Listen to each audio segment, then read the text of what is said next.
মনে রাখো, মদে মাতাল যুবক, নারীতে আসক্ত যুবক, মোবাইল আর অশ্লীল ছবি দেখা ছাড়া যার রাত কাটে না, দিন কাটে না, একটা সেজদাও যে সমস্ত ছেলেরা দাও না, মনে রাখো আমার আব্বা বাপ, তোমারে ছাড়াও ইসলাম বিজয় হবে, তোমারে ছাড়াও মাহাদি লড়বে, তোমারে ছাড়াও দাজ্জালের বিরুদ্ধে লড়বে, তোমারে ছাড়াও ঈসা নবীর বাহিনী লড়বে। কিন্তু হয়তো তুমি কামে লাগলা না, তুমি চলে গেলা জাহান্নামের পথে। ইমানদার নওজোয়ান ঠিকই আল্লাহর জন্য জান দেবে। এজন্য তুমি হও সেই কাফেলার সৈনিক, বলো ইনশাআল্লাহ। তুমি হও ফজরের মুসল্লি, ইনশাআল্লাহ তুমি হবে মাহাদির সৈনিক। হ্যাঁ হ্যাঁ, এটা হাদিসের কথা। ফজরের মুসল্লি যারা, মাহাদির সৈনিক তারা। এই বাংলার মাটিতেও কালিমার পতাকা উড়বে ইনশাআল্লাহ, ইনশাআল্লাহ উড়বে, ইনশাআল্লাহ, ইনশাআল্লাহ। রাসূলুল্লাহ সাল্লাল্লাহু আলাইহি সাল্লাম বলছে, যদি শুনো যে কিয়ামতের আর একদিন বাকি, তবু ইয়াকিন রেখো মাহদি আসবে। ইমানের পতাকা, ইসলামের পতাকা, ইসলামের বিজয় বিশ্বময় উড়বেই উড়বে। এটা হাদিস, এটা হাদিস। হয়তো তুমি কামে লাগদা না, তুমি কামে লাগদা না, তুমি বেরিয়ে চাইলে আর কি, তুমি নারী দেখে দেখে শেষ হয়ে গেল, আর তুমি অশ্লীল ছবি দেখে দেখে শেষ হয়ে গেল, তুমি চুল ঠিক করতে করতে হায়াত শেষ, তুমি মোবাইল টিপতে টিপতে হায়াত শেষ, আর কোনো কামে লাগলে না আর কি, এর দূর আর কি। 3 বছরের বাচ্চাটা সারাক্ষণ মোবাইল টিপে কেন? তার মা নাই? 12 বছরের ছেলেটা সারাক্ষণ মোবাইল টিপে কেন? কেন তার বাপ নাই? আপনি চিরানি খান, আপনি ঘাসনি কাটেন, তার জন্য আপনি রোজগার করেন। এত টাকা, এত ঘাম, এত পয়সা আপনি রোজগার করছেন ওর জন্য। কার জন্য বিল্ডিং করলেন? ও তো এক ওয়াক্ত নামাজ পড়ে না। এই দুশ্মন আপনার জন্য কি উপকারে আসবে? কথা বলেন। হ্যাঁ, ওই বাপ, আপনি যে আজকে 60 বছর হয়ে গেল, আপনি যে আজকে 30টা বছর ধরে এই বাজারে মাথার ঘাম পায়ে ফেলাইয়া একটা একটা টাকা রোজগার করেন, ব্যবসা করেন, আপনার স্ত্রীও বেপর্দা, আপনার ছেলেও নামাজ পড়ে না, আপনার মেয়েও পর্দা করে না, আপনি এনে বাজারে ঘাম ঝরে, আর তারা বইয়া বইয়া টেলিভিশনে ঘরে সোফাত বইয়া তারা নর্তকীর নাচ দেখে, নাটক দেখে, সিনেমা দেখে। আপনার ছেলে এলাকার আরো 2-4টা বখাটের লগে পুরা দমে মোবাইলে উলঙ্গ ছবি দেখছে, আর আপনার ঘাম বাইয়া বাইয়া পড়তেছে একটা একটা টাকার জন্য। এই দুশ্মন যারা, আল্লাহর দুশ্মন, নবীর দুশ্মন, ইমান ইসলামের দুশ্মন, যাদের ওযু নাই, সেজদা নাই, নামাজ নাই, দিন নাই, শরীয়ত নাই, এদের জন্য যে আপনি এত কষ্ট করলেন, এরা আপনার দুনিয়ার কি কাজে আসবে, আখিরাতের কি কাজে আসবে? বলেন অভিভাবক, বল। আর দরকার আর আইতাম না কোনোদিন, আইজ গিয়ে কইয়ে গেল যা, আর আইলাম না। কইবেন আপনারা যে হুজুর এরম শক্ত হুজুর আর জীবন আইনেন। একবারই আসা, আমি এক অস্থির মানুষ, যার জীবনের কোনো স্থিরতা নাই। আমি কখন কই থাকি, কি করি কিচ্ছু জানি না, নিজেও জানি না।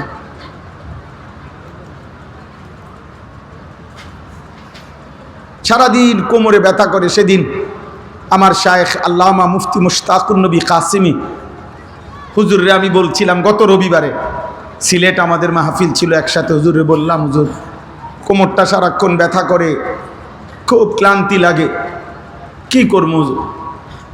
হুজুর আমারে বলতেছে, এমন এক কথা বলছে, আমার হিম্মত বেড়ে গেছে আরো 100 গুণ।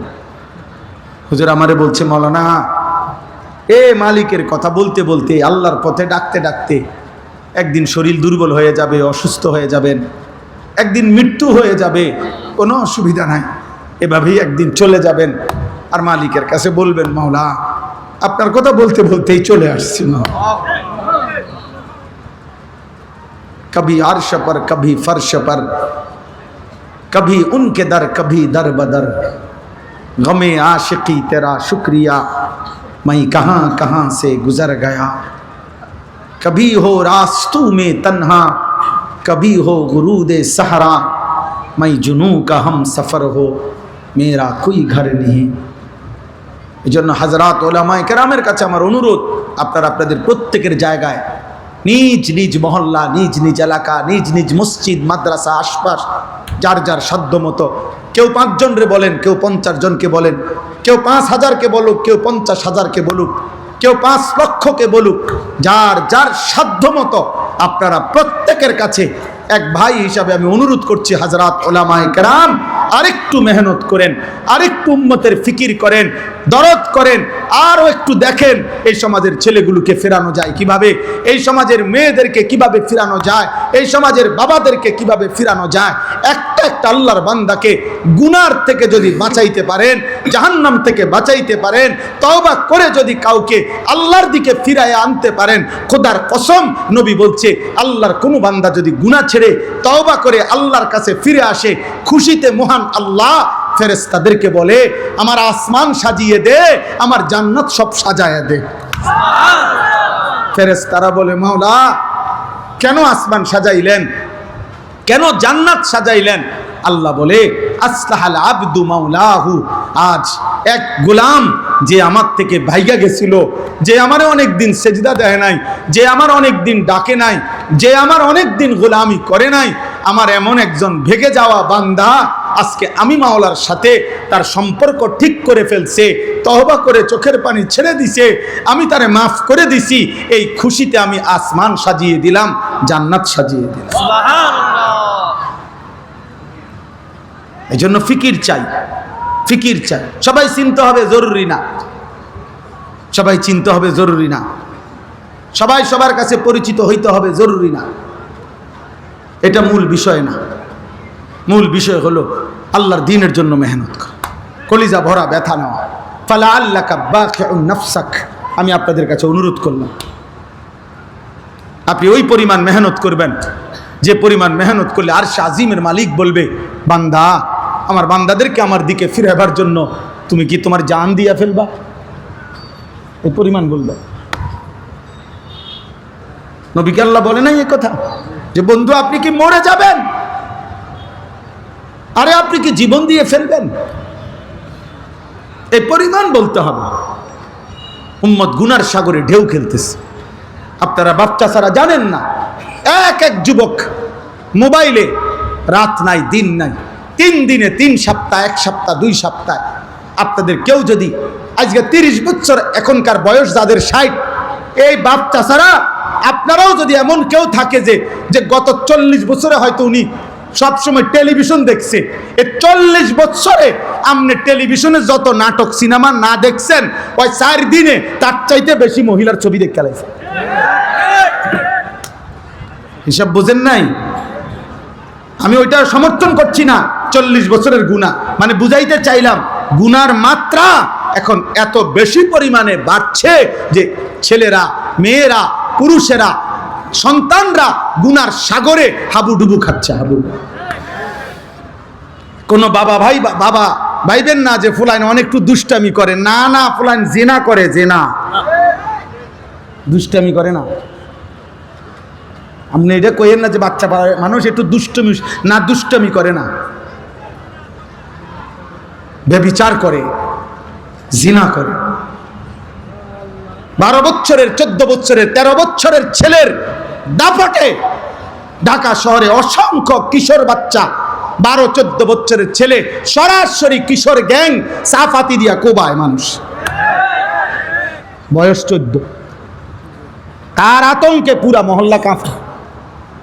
কিশোর গ্যাং, কিশোর মানেই তো লোক 15-র নিচে, 15 বছর হইলে, বালেগ হইলে আর কিশোর থাকে না, যুবক হয়। আল্লাহ আমাদেরকে হেফাজত করেন। শেষ আমার কথা। 3 নাম্বারও আর একটা কথা ছিল, একজন পুরুষ হিসাবে আমার তৃতীয় পরিচয় হলো আমি একজন উপার্জনকারী। কি? পুরুষ মাত্রই কিছু না কিছু রোজগার করে কি না? এই রোজগার, এই উপার্জন আমার দায়িত্ব। উপার্জন করা পুরুষের দায়িত্ব কিনা? এই ক্ষেত্রে আমার দায়িত্ব হলো এই লক্ষ্য রাখা 2টা জিনিস, 1 কাসবে হালাল, 2 আকলে হালাল। আমাকে শতভাগ খেয়াল রাখতে হবে আমি যা রোজগার করতেছি তা হালাল কিনা, আমি যা খাইতেছি তা হালাল কিনা। খালাস। পুরা আপনার জীবন সুন্দর হবে। এই 3 কথা মনে রাখ। আমি একজন ব্যক্তি, অতএব আমার নিজের ঈমান আমল হেফাজত করা আমার জরুরি। 2, আমি একজন অভিভাবক, অতএব আমার অধীনস্থদের ঈমান আমল আখিরাতের হেফাজত করা আমার জন্য জরুরি। 3, আমি একজন উপার্জনকারী, চাকরি, ব্যবসা, ক্ষেত, খামার, দেশ বিদেশ যেমনে হোক আমি কিছু না কিছু কি করি, রোজগার করি। অতএব আমাকে লক্ষ্য রাখতে হবে আমার উপার্জন যেন হালাল হয়, খাবার যেন কি হয়, হালাল হয়। ইনশাআল্লাহ আপনি দেখবেন এই 3 জিনিস ঠিক নজর রাখলে আপনার আগামী গন্তব্য জান্নাত। সুবহানাল্লাহ। আল্লাহ তৌফিক দান করেন, আমিন। আল্লাহ কবুল করেন, আল্লাহ হিম্মত দান করেন। আমিন। মুআজ্জাজ হাজিরিন, আমি শুধু আয়াতের তরজমা বলছি। হুয়াল্লাযী খালাকাকুম মিন তুরাবিন সুম্মা মিন নুতফাতিন সুম্মা মিন আলাকাতিন। আল্লাহ তাআলা বলে, বান্দা আমি আল্লাহ যিনি তোমাদেরকে সৃষ্টি করেছি মাটি থেকে, অতঃপর বীর্য থেকে, অতঃপর জমাট রক্ত থেকে। আমি আল্লাহই ধীরে ধীরে 7টা ধাপে আমি আল্লাহ তোমাদেরকে মায়ের পেট থেকে, পৃথিবী থেকে বের করেছি। সুম্মা ইউখরিজুকুম তিফলান, যেদিন আমি মায়ের পেট থেকে বের করলাম সেদিন আমি তোমাদেরকে শিশু হিসাবে বের করেছি। সুম্মা লিতাবলুগু আশুদ্দাকুম, ধীরে ধীরে আমি তোমাদেরকে পূর্ণ শক্তিতে পৌঁছাইছি, মানে যৌবন কাল দিয়েছি। সুম্মা লিতাকুনু শুয়ুখা, অতঃপর আমি তোমাদেরকে বৃদ্ধ বানিয়েছি। তাইলে আল্লাহ বললেন, বান্দা মনে রেখো, মাটিতে আমি তোমাকে আমিই রাখছি, বীর্যের মধ্যে তোমাকে আমিই রেখেছি। জমাট রক্ত, গোশতের টুকরা, হাড্ডির কঙ্কাল, গোশতের আবরণ, রূহ ফুঁকে দেওয়া, শিশুকাল, যৌবনকাল, বৃদ্ধকাল, এই সকল অবস্থার পরিবর্তন আমি করেছি। অমিনকুম মান ইউতাওয়াফা মিন ক্বাবলু, আমি কিন্তু সবাইকে যৌবন দেই না, সবাইকে বৃদ্ধ বানাই না, বরং অসংখ্য ব্যক্তিকে আমি আল্লাহ এই 3 স্তরে পৌঁছবার আগেই মৃত্যু দিয়ে ফেলি। কেউ ছোটবেলায়, কেউ যৌবনকালে, কেউ বৃদ্ধকালে। মৃত্যু হয় কিনা? 3 বছরের বাচ্চা মরে তো, 30 বছরের যুবক মরে তো, 90 বছরের বৃদ্ধ মরে তো। ওয়ালিতাবলুগু আজালাম মুসাম্মা, আমি কিন্তু প্রত্যেককে আমি আল্লাহর নির্ধারিত হায়াত আমি পূর্ণ করে থাকি। কাউকে অকালে মৃত্যু দেই না, বরং আমার ফয়সালা মতে মৃত্যু দেই। ওয়ালা আল্লাকুম তাকিলুন, আল্লাহ বলেন এই যে বিচিত্র অবস্থা, একবার মাটি, একবার বীর্য, একবার জমাট রক্ত, একবার গোশতের টুকরা, একবার হাড্ডির কঙ্কাল, একবার গোশতের আবরণ, আরেকবার রূহ ফুঁকে দিলাম, আরেকবার শিশু বানাইলাম, আবার যুবক বানাইলাম, আবার বৃদ্ধ বানাইলাম, আবার অনেককে বৃদ্ধ পর্যন্ত নিলাম, অনেককে তার আগে আগেই মৃত্যু দিয়ে দিলাম। এই সবটা আমি আল্লাহ কেন করছি? এমন রকমের ওয়ালা আল্লাকুম তাকিলুন, যেন তোমরা বুঝতে পারো, বুঝতে পারো, বুঝতে পারো। কি বুঝতে পারো? যেন তুমি বুঝতে পারো আমার এই শরীর, আমার এই দেহ, আমার এই জীবনের উপরে আসলে আমার কোনো নিয়ন্ত্রণ নাই, আমার কোনো ক্ষমতা নাই। শিশু আমি কেন হলাম? আল্লাহ চেয়েছে। যৌবন আমার কেন পেলাম? আল্লাহ চেয়েছেন বলে। বৃদ্ধ আমি কেন হলাম? আল্লাহ চেয়েছেন বলে। আমি কেন হাসলাম? আল্লাহ হাসায় বলে। আমি কেন কাঁদি? আল্লাহ কাঁদায় বলে। আমি কেন সুখে আছি? আল্লাহ সুখে রাখছে বলে। আমি কেন দুঃখে আছি?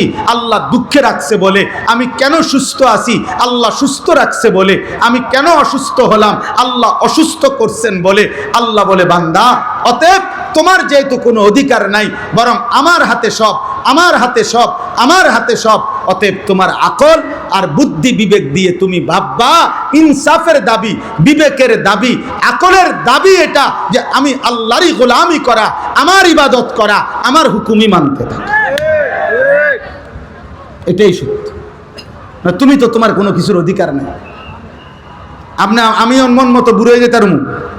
কথা বলেন না কেন? আমি মন মতো হায়াত টিকতে পারমু? তাহলে আমাদের নিজস্ব কিছু করার ক্ষমতা আছে? অতএব কার গোলামি করা উচিত? কার হুকুম মানা উচিত? এই কথাটাই আল্লাহ বলছে।